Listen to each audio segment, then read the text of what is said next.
اللي الله يحبه يوجعه. الألم هو المنبه اللي يخليك تنتبه إنك تكون أفضل من اللي أنت فيه. مركز لو أنت مو مركز، كنت شخص ما يركز حتصير بعدها مركز، كنت شخص بارد حتصير بعدها إنسان أكثر حرارة في بعض الأمور، كنت شخص ما تعرف تتكلم وبسبب إنك ما تعرف تتكلم خسرت ممكن، فبالتالي حتتألم فحتصير تعرف تتكلم. عمر الألم ما السبب منه كان إنك أنت تنكسر وتقعد. عشان كذا الرسول عليه الصلاة والسلام إيش قال؟ المؤمن القوي أحب إلى الله من المؤمن الضعيف. طب مين هو المؤمن القوي؟ الله نهاها والرسول ثبتها، المؤمن القوي. طب ما دام في مؤمن قوي، أنا ناوي أقويكم ولا أضعفكم؟ الرسالة السماوية أنا جاي أقويكم ولا أضعفكم؟ أنا نزلت أقويكم، نزلت بالقرآن والسنة والدين، نزلت بالله. أنا أبغى أقويكم ما أبغى أضعفكم. معناه أنا كيف حقويكم في الحياة؟ طب كيف في الحياة وانت قاعد على الحرير؟ أكيد أنا عشان أقويك أكيد أنا حوجعك، أكيد حتتألم. هذه اسمها تحديات، الله يجيبها في شكل آلام. لأن إحنا للأسف يا عبد الله إحنا ناس ما نعرف إلا نتألم عشان نتعلم. ما نعرف فينا من الأغلبية، فينا ناس تعابط، فينا ناس تشوف إنه هي طريقتها الصح، في ناس ممكن تكابر، في ناس ممكن تراوغ، في ناس تجادل، لكن الألم يعلمها إن هي تفوق وتصحصح وتنتبه من الأخطاء وتوعى. الألم يكبر للشخص اللي يعرف يتعامل معاه ويعرف إنه رسائل من الله.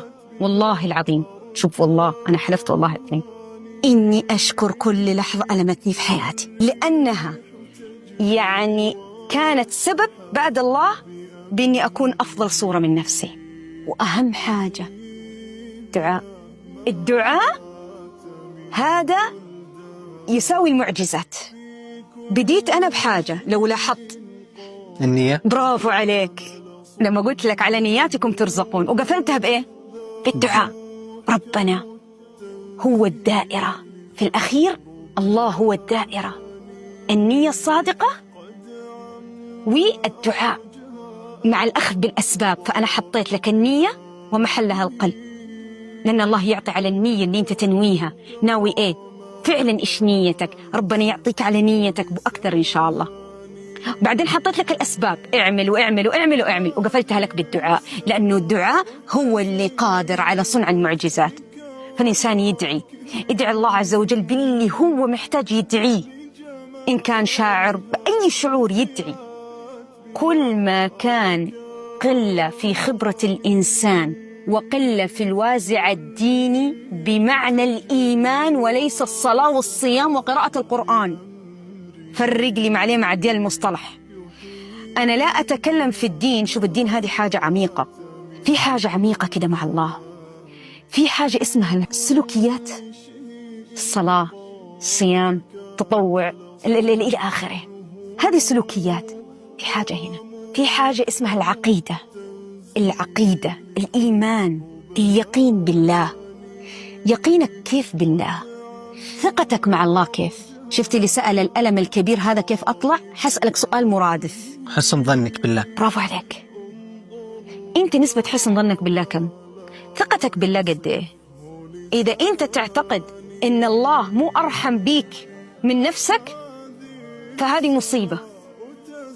أنت عندك مشكلة في موضوع الفهم مع الله. راجع اسماء الله الحسنى، تأملها، اقعد مع نفسك كده فيها شوية، تأمل أسماء الله الحسنى صح. إذا أنت معتقد إن أنت أرحم على نفسك إن الله عز وجل حيحمل أحد فوق طاقته، فأنت عندك مفهوم التعامل مع الله، أنت مو فاهمه. أنت علاقتك مع الله ومعرفتك به في زوايا كده ضعيفة عندك، قويها لو سمحت. قوي عندك الزوايا بمعرفتك بالله. ما يقوينا أحيانا إلا الكلمات لما نعرف إن الله المنتصر، الله حينصرني، الله الوحيد اللي رحيم بي أكثر من مين ما كان، لطيف العليم رب العالمين، قادر على كل شيء. فهل ربنا حيديني حاجة أنا ما أقدر أتحملها؟ مستحيل. شوف، بخبرة أقولها لك، ووعي، وأتحمل كلامي ومسؤوليته كاملة.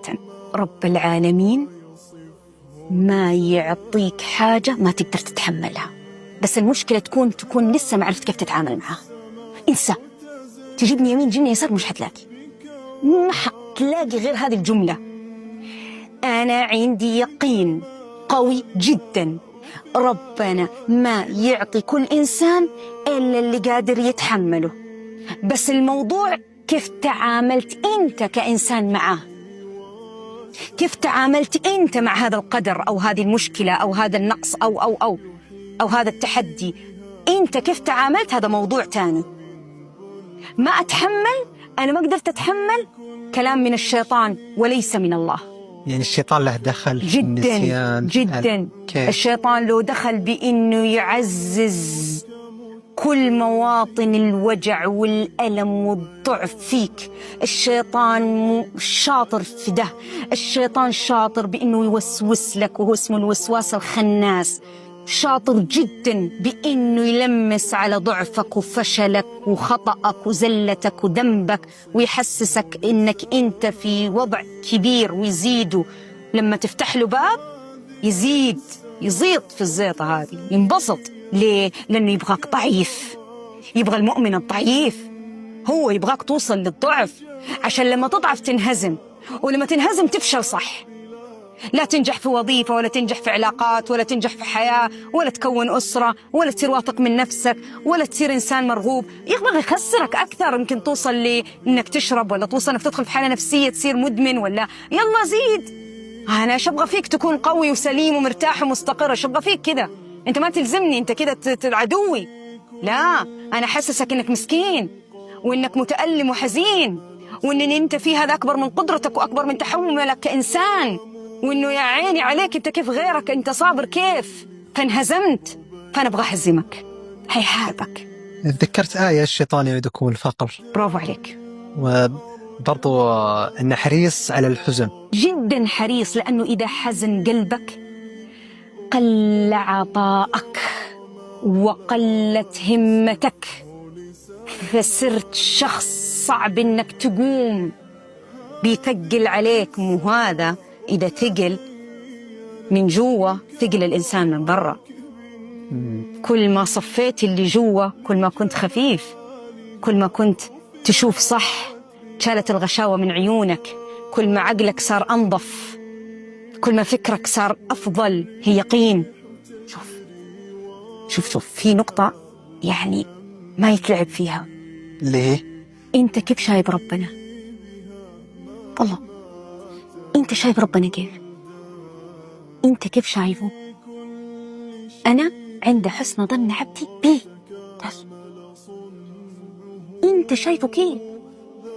هو قوي وما يبغانا إلا أقوياء نهاها.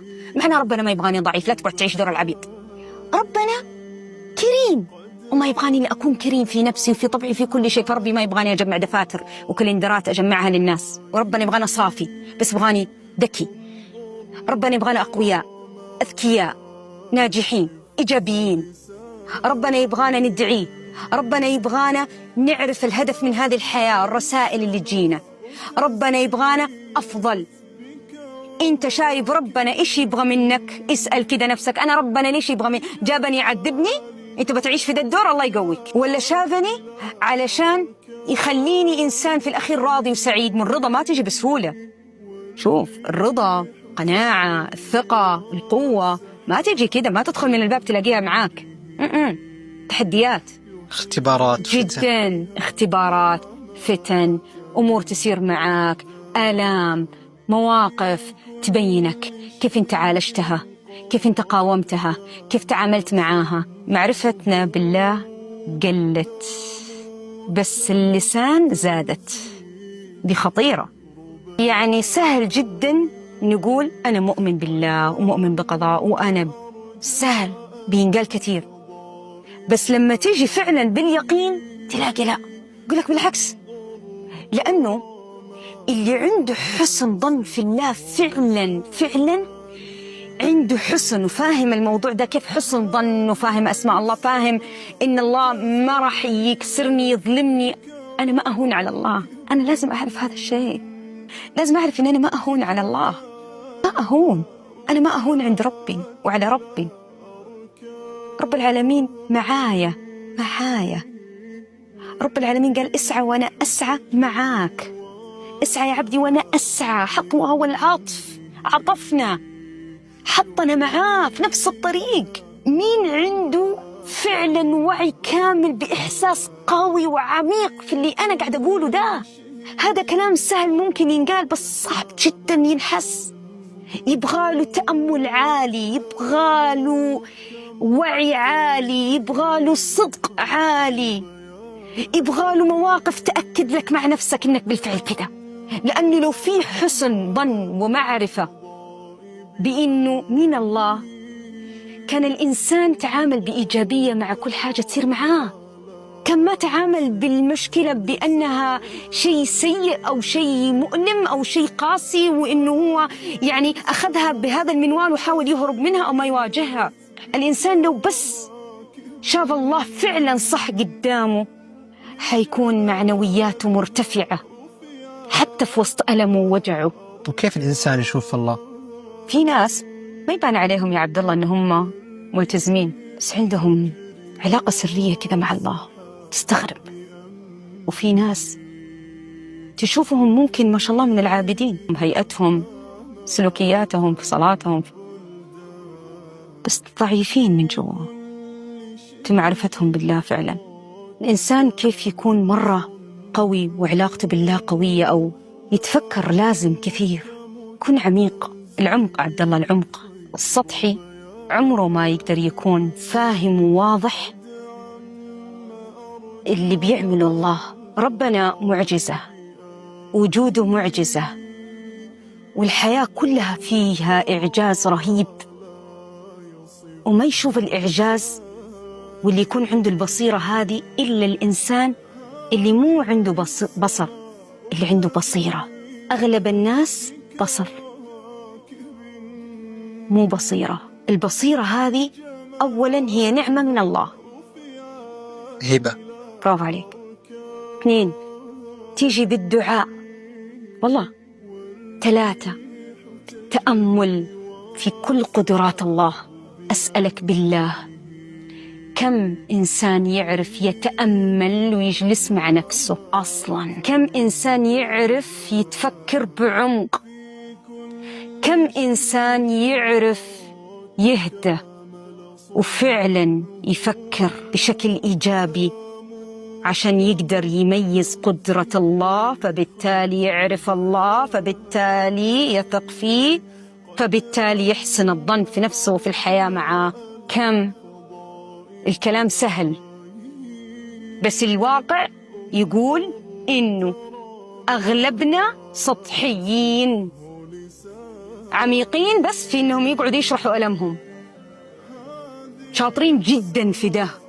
وهنا شغل الشيطان يجي. عشان كده أقول لك الشيطان ده مصيبة، وأحيانا الإنسان يكون نفسه أمارة بالسوء. حقيقة أكبر خطأ شائع إنه الإنسان يهرب من ألمه في علاقات مع الناس ويسيب رب الناس. لأنه لما يكون عندي ألم لازم أتعامل مع رب الناس، مع اللي خلقني وخلق الناس، مع اللي أوجدني وأوجد لي القلب وأوجد لي المشاعر وأوجد لي الفكر وأوجد لي العقل وأوجد لي الحياة والخير والقدر فبالتالي لازم أتعامل مع رب الناس، مع الخالق، ولا أحاول أهرب أبداً بمشاعري لغير الله. ربنا ما خلقنا يعذبنا، ربنا خلقنا يعلمنا ويسعدنا ويرضينا ويهنينا. ما في إنسان كان عنده حسن ظن بالله الله ما أعطاه وأرضاه. بس تعرف أحياناً المشكلة وين؟ إنه الإنسان يحسن الظن بالله ويحدد الحاجة اللي يبغاها من الله. لكن لو أنا أحسنت الظن بالله إنك يا الله نورني وبصرني وخلي أفضل صورة مني تكون، وتركتها مع الله، الله راح يعطيني أكثر وأكثر مما أتمنى، ويوريني أشياء بشخصيتي أكثر، ويفتح لي أشياء أكثر في حياتي. أنا مؤمنة جدا إنه الإنسان اللي عنده نية طيبة وصادقة، إنه الإنسان اللي يعتبر الحياة آلام وتحديات لأخذ خبرة وفائدة، إن الإنسان اللي ماشي بتوكل على الله يكبر ما يصغر، ينجح ما يفشل، يتعب شوي بس والله رح يوصل. بس يحتاج لحاجة بعد النية، اجتهاد. فيك تجتهد؟ هو ده السؤال.